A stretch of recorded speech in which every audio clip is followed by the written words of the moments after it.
From our archives, the Billy Graham Classics.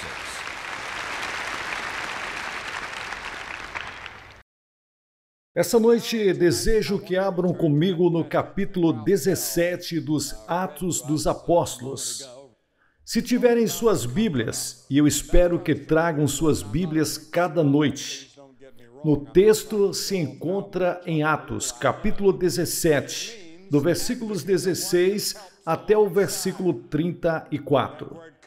Nesta passagem, vemos que Paulo tinha ido para Atenas. Estava esperando por seus amigos que iriam se encontrar com ele ali. E da mesma forma que Nova York é o centro das comunicações, o centro intelectual e cultural dos Estados Unidos e certamente o seu centro financeiro, assim Atenas era o centro cultural e intelectual do mundo antigo. Era a cidade de Aristóteles, Platão, Sócrates e Epicuro. Paulo tinha estado muito atarefado. Achava-se extremamente cansado e precisava repousar. Mas resolveu dar uma caminhada pelas ruas da cidade. Uma noite dessas, juntamente com um cameraman da NBC, dei uma volta pelo Times Square. A Bíblia diz que quando Paulo estava dando o passeio por Atenas, o que ele viu o comoveu. Ficou profundamente perturbado.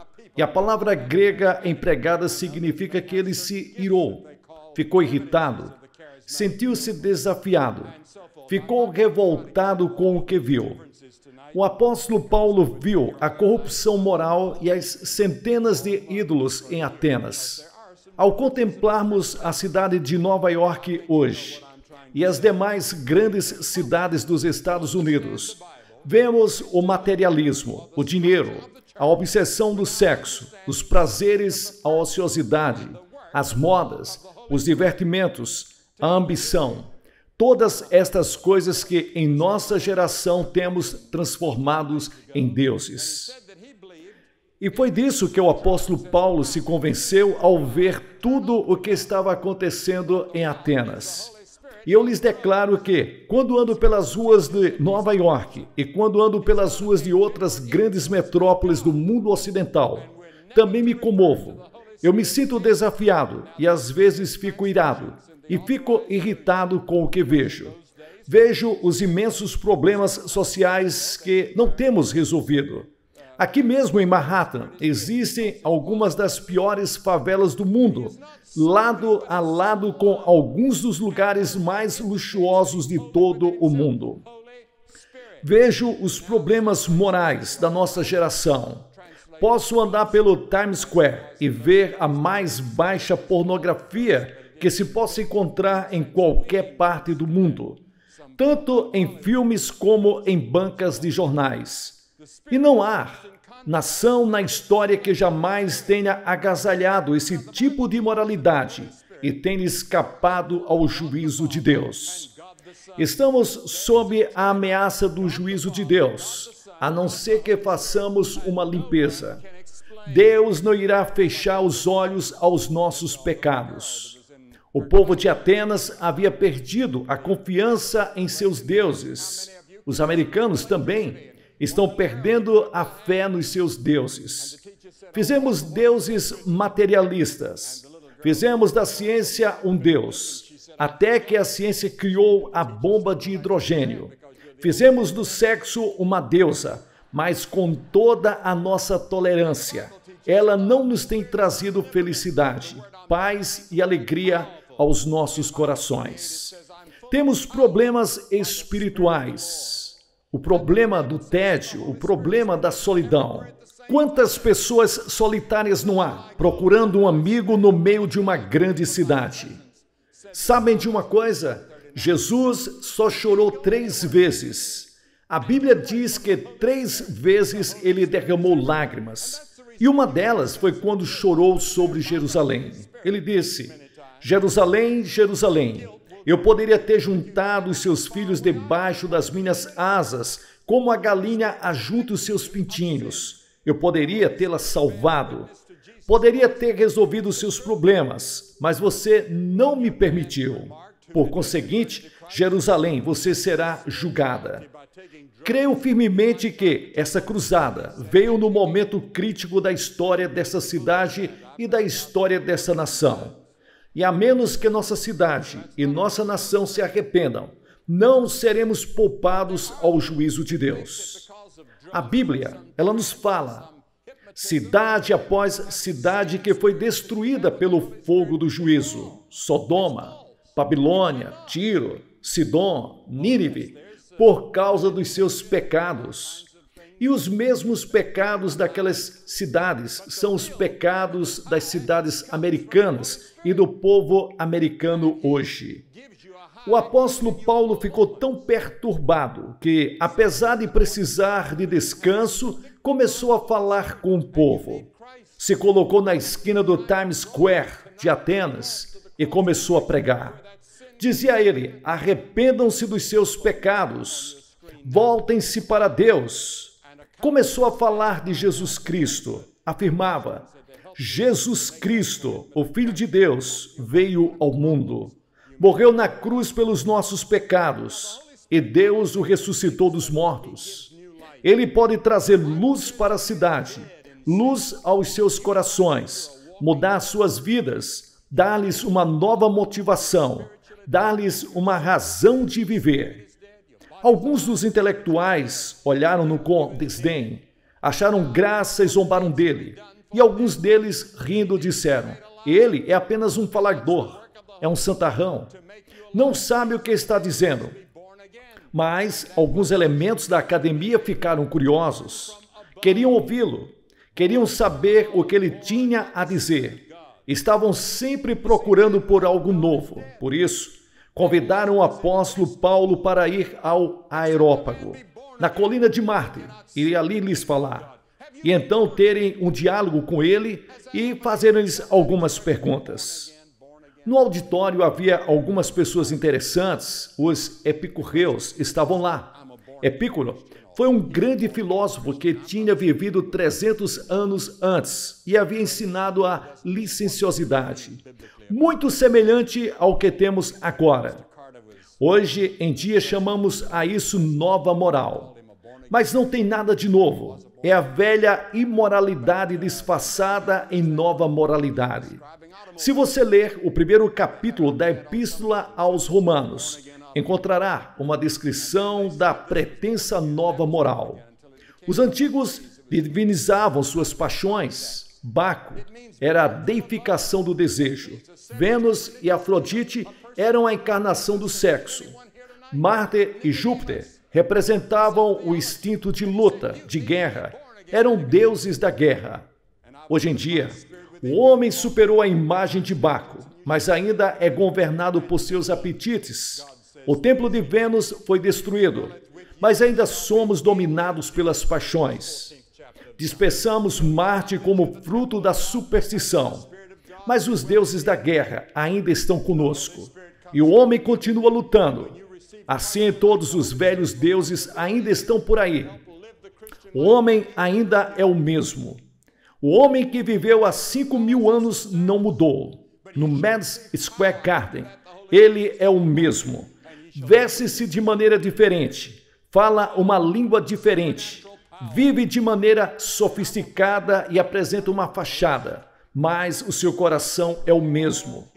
E tanto faz que você vá para a África, ou a Europa, ou a China, a América Latina, ou a qualquer ilha distante. O homem é exatamente o mesmo. Não encontro qualquer diferença entre preto, branco, amarelo ou vermelho. Lá no fundo, o homem é o mesmo, a mesma rebelião, o mesmo vazio interior, a mesma indagação, a mesma busca, procurando paz e alegria, procurando o significado da existência humana. E o homem antigo era a si mesmo. E é por isso que a Bíblia é tão relevante hoje. É por isso que a Bíblia fala ao homem moderno mais do que qualquer outro livro do mundo, porque foi escrita para os homens de todas as gerações, visto que o homem jamais muda. O coração do homem tem sido sempre o mesmo. A Bíblia diz que o homem se rebelou contra Deus. A Bíblia diz que o homem está distanciado de Deus. A Bíblia diz que o homem está separado de Deus por causa do pecado. Há poucos dias tivemos uma reportagem sobre a violência nos Estados Unidos. Esses repórteres haviam gasto muito tempo e fizeram um excelente trabalho de esclarecimento. E alguém me perguntou no programa de televisão, de onde é que o Senhor acha que se origina essa violência? Essa nova forma de violência que temos aqui nos Estados Unidos. Saiba de uma coisa, ela não tem nada de novo. Voltem ao Jardim do Éden. Caim assassinou o seu irmão Abel. Este foi o primeiro ato de violência e através da Bíblia toda você encontrará violência. Pela história fora, você verá homens matando, assaltando, raptando, odiando. Homens violentos. Por quê?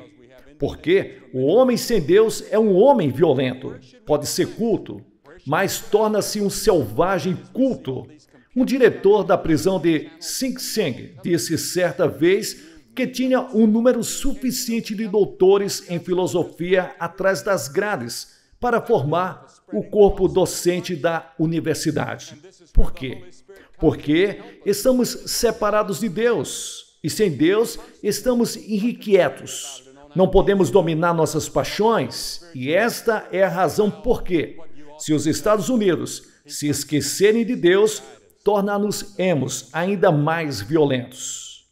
Para mim, é curioso que, quando tiramos Deus das escolas públicas, parece que colocamos nelas a violência, o sexo e todo o processo educacional começou a se deteriorar. E todo o processo educacional começou a cair.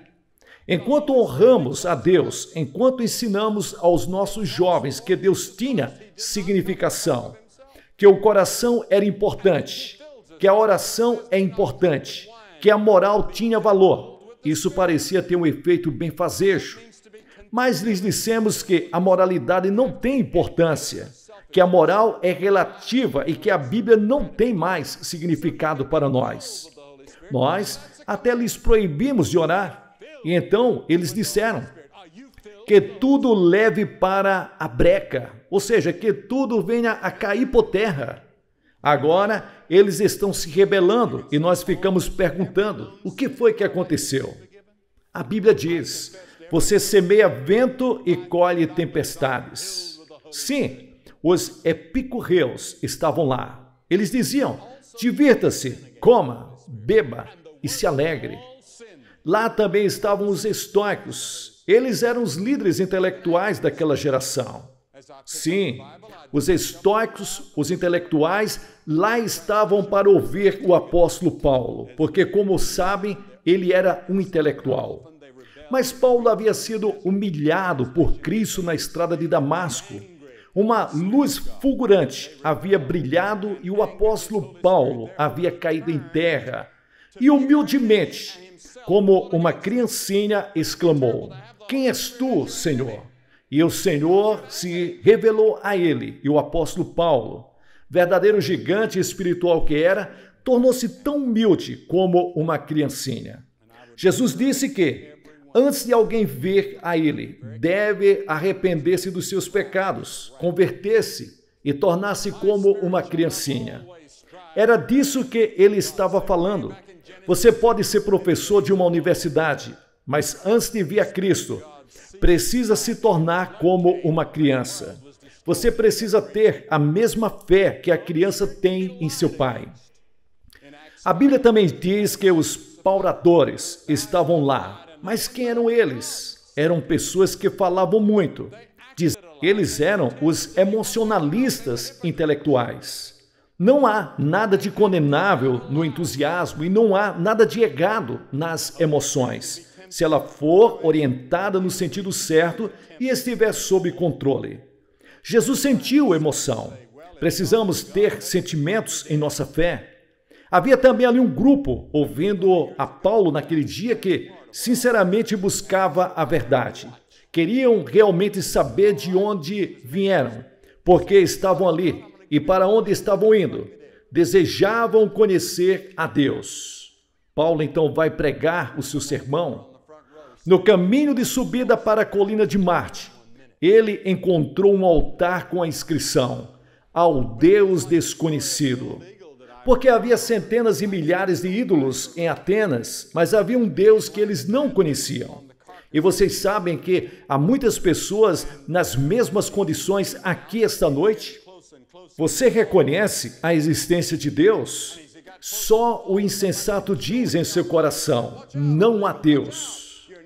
E Eckhoven disse: não é preciso ser inteligente para ser ateu.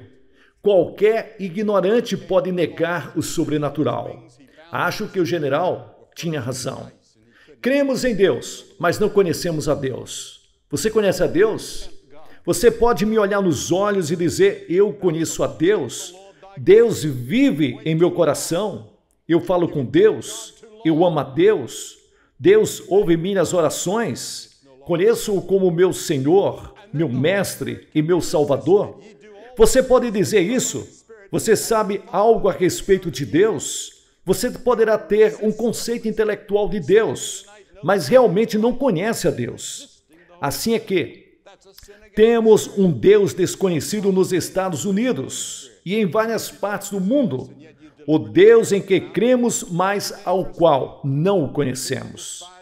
Pois desejo dizer-lhes que eu tive uma experiência pessoal com Deus há alguns anos atrás e tenho tido milhares de experiências com Deus desde então. Sei que Ele existe e que vive em meu coração. Resolveu as grandes dúvidas da minha vida, me trouxe paz, alegria e felicidade ao coração. Poderá fazer o mesmo com você, se você lhes permitir. Paulo então começou a pregar o grande sermão na colina de Marte. Ele falou sobre o Deus único e verdadeiro, Criador de todas as coisas. Sim, há um só Deus, Criador desse mundo. Martin Luther King disse no dia 13 de abril de 1960, cada vez me convenço mais da realidade de um Deus pessoal. Deus é pessoal para você? O poderoso Deus da criação? Quando os astronautas estiveram do outro lado da Lua e estiveram mostrando cenas da nossa Terra, e nos compenetramos de que há bilhões de planetas e estrelas no espaço, um amigo meu, cientista em uma de nossas universidades, me escreveu uma carta dizendo: não sei como alguém pode negar a existência de uma inteligência suprema, quando tudo aquilo que se move com uma precisão absolutamente perfeita e nós só conhecemos uma parte pequenina. Estamos simplesmente tocando as fibras do espaço sideral. E o apóstolo Paulo prosseguiu: Deus fez de um só sangue todas as nações do mundo. Os atenienses eram orgulhosos, julgavam que não havia ninguém superior a eles. Consideravam-se a raça superior. Quero que você saiba que a Bíblia diz que não existe raça superior. Somos do mesmo sangue. Podemos ter pele escura, podemos ter pele amarela. Deus nos fez assim. Deus fez algumas pessoas pretas e outras brancas, e ainda outras amarelas e vermelhas. Deus nos criou assim. Aceitemos este fato e nos orgulhemos dele. O preto é bonito, o branco é bonito, o amarelo é bonito se Cristo está em nosso coração. Somos do mesmo sangue, somos uma raça humana única, com uma alma responsável diante de Deus. A não ser que resolvamos nossos problemas e os resolvamos com urgência, não haverá brancos, amarelos, vermelhos e pretos para discutir este assunto e brigar por causa dele. Todos seremos destruídos. Somos todos de um só sangue. Sei que existem tensões raciais ao redor do mundo. Chineses e malaios em Singapura têm estado em luta, e os problemas da raça humana. Este não é um problema norte-americano, é um problema mundial. Mas a Bíblia diz que Deus, de um só, fez toda a raça humana para habitar sobre toda a face da terra. E a Bíblia diz que, como cristãos, temos a capacidade de nos amar uns aos outros. Não creio que jamais estejamos em condições de amar uns aos outros neste país enquanto todos não conhecermos a Cristo. Ele é capaz de nos dar o poder sobrenatural de amar uma pessoa de outra raça. Cristo pode fazê-lo. E então Paulo acrescentou: Deus não está longe. Havia algumas pessoas em Atenas que pensavam que Deus habitava no distante Monte Olimpo. Mas Paulo disse: não, Deus está aqui. Ele não está numa montanha, nem tampouco numa estrela. Ele está aqui mesmo na terra e não está longe de nenhum de vocês. Ele pode ajudá-lo em sua enfermidade. Ele pode libertá-lo de sua culpa. Ele pode ajudá-lo em suas frustrações. Ele tem a resposta para os mistérios, os problemas, as dificuldades da vida. Então Paulo atinge o ponto central de sua mensagem. Ele diz algo que eu desejo que cada pessoa do auditório ouça nesta noite. Ouça isto, se nunca ouviu em toda a sua vida. Esta é a palavra de Deus. O grande apóstolo Paulo estava dizendo: Deus agora ordena a todos os homens em toda parte. Pense só nisso. Somos todos um sangue.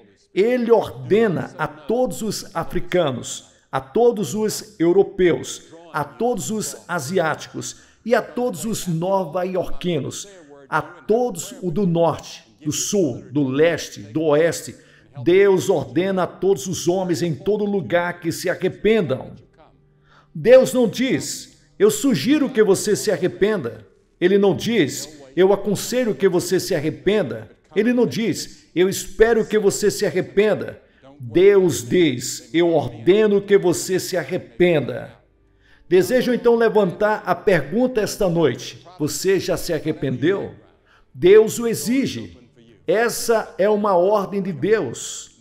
Nada mais tem valor nesta vida ou na vida futura, a não ser que você obedeça a este grande mandamento: arrependa-se. E o que é arrepender-se?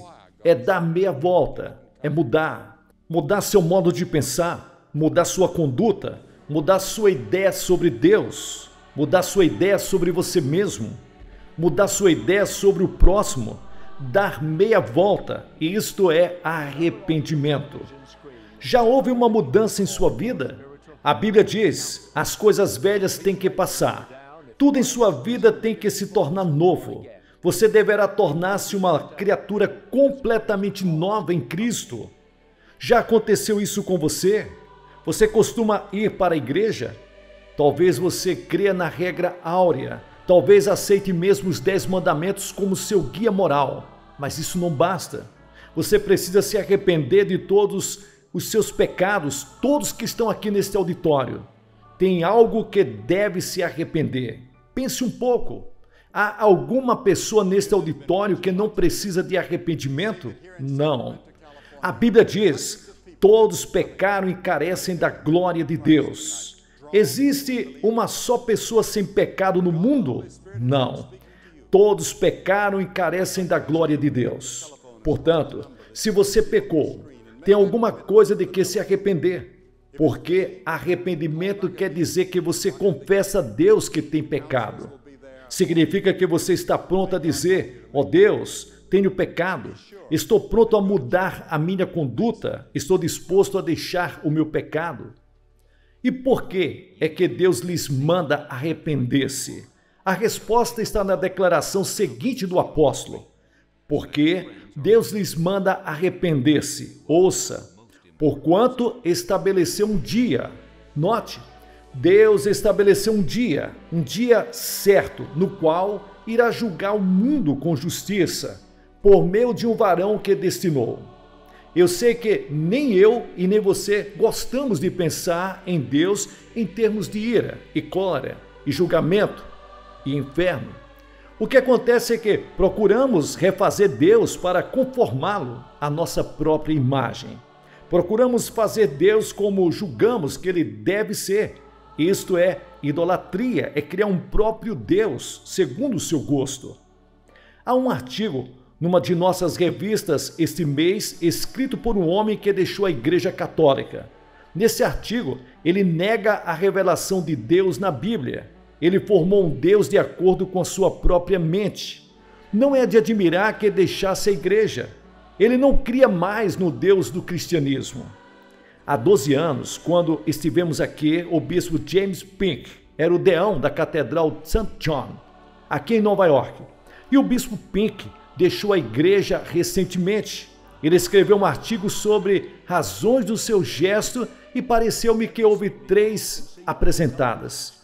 Sua incapacidade para encontrar credibilidade, relevância e ação. Para ele, o cristianismo não mais merecia crédito, nem Cristo, nem a igreja, não eram mais relevantes nem atraentes. Pois eu quero dizer-lhes que descobri exatamente o oposto. Jesus Cristo merece confiança. Em Jesus Cristo eu descubro o evangelho todo e na Bíblia, o livro mais importante do mundo, eu vejo Deus. Verifico que Jesus Cristo cumpre tudo quanto prometeu e Ele poderá fazê-lo em sua vida hoje, se você colocar sua confiança nele. Deus nos ordenou que nos arrependêssemos, porque Ele vai julgar o mundo. Sim, um dia de juízo está para vir. Jesus disse: toda palavra frívola que proferirem os homens, dela darão conta no dia do juízo. Pense nisso. Toda palavra frívola que você disser, todo pensamento, todo propósito, tudo que você já fez para as escuras, tudo que você já varreu para debaixo do tapete, tudo que você imaginou está escondido, tudo virá para a luz no juízo e seremos julgados por aquele homem.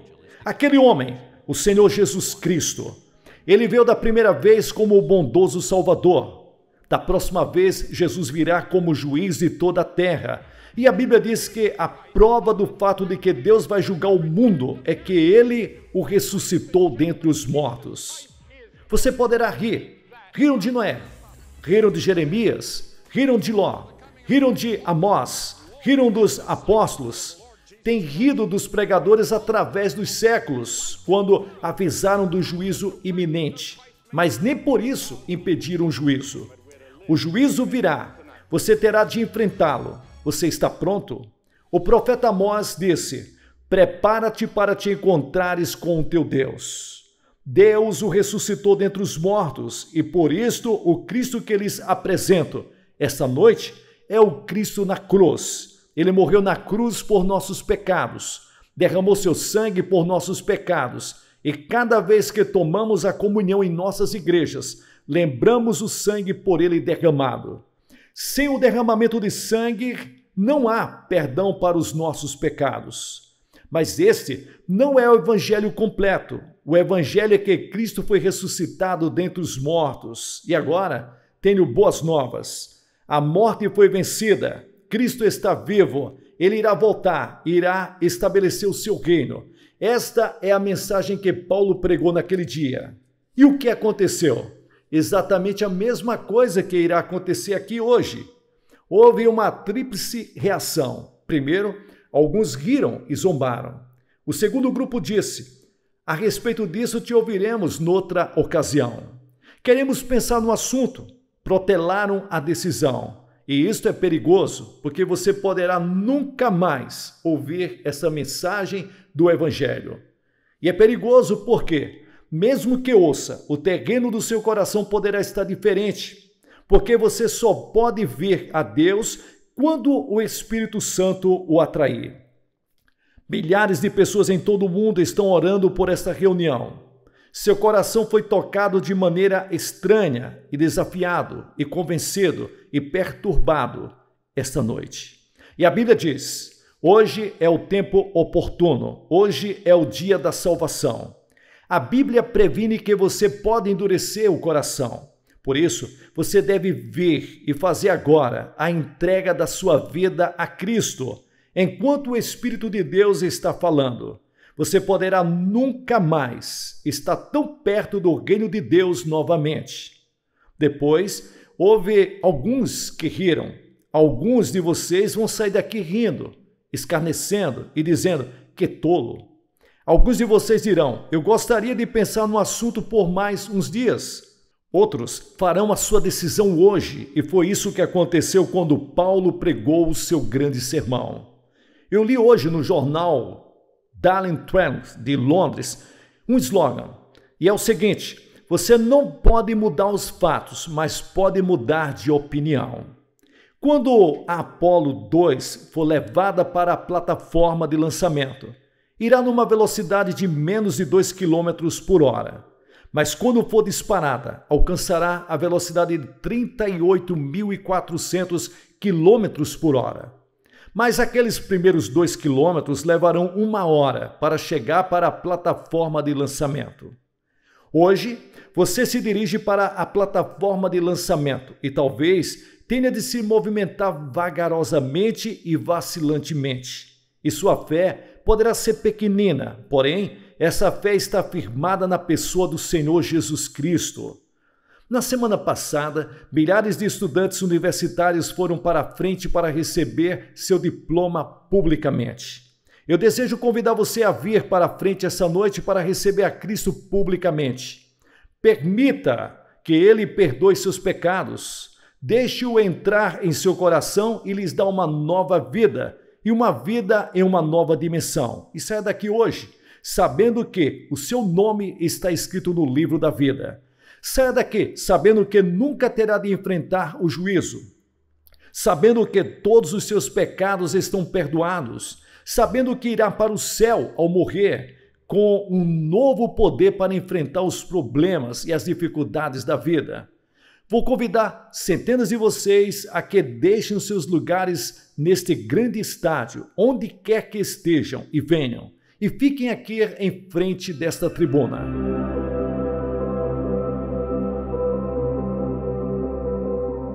Pessoal, aqui é o pastor Gilson Soares fazendo aqui as dublagens das mensagens do reverendo Billy Graham. Você que chegou até o final desse vídeo, Deus te abençoe. Abençoe esse canal e a obra missionária na cidade de Guarabira, na Paraíba, com qualquer valor que Deus colocar no seu coração. Que Deus te abençoe. Sucesso na sua caminhada. Nessa noite você está vendo que centenas de pessoas estão fazendo a sua decisão aqui nesse estádio. Mas você também pode fazer a sua decisão aonde quer que você se encontre. Na sua casa, em um hotel, no saguão, no bar, em qualquer lugar. Entregue o seu coração ao Senhor Jesus Cristo e Ele virá habitar no seu coração e você passará a conhecer o Filho de Deus como seu Senhor e o seu Salvador.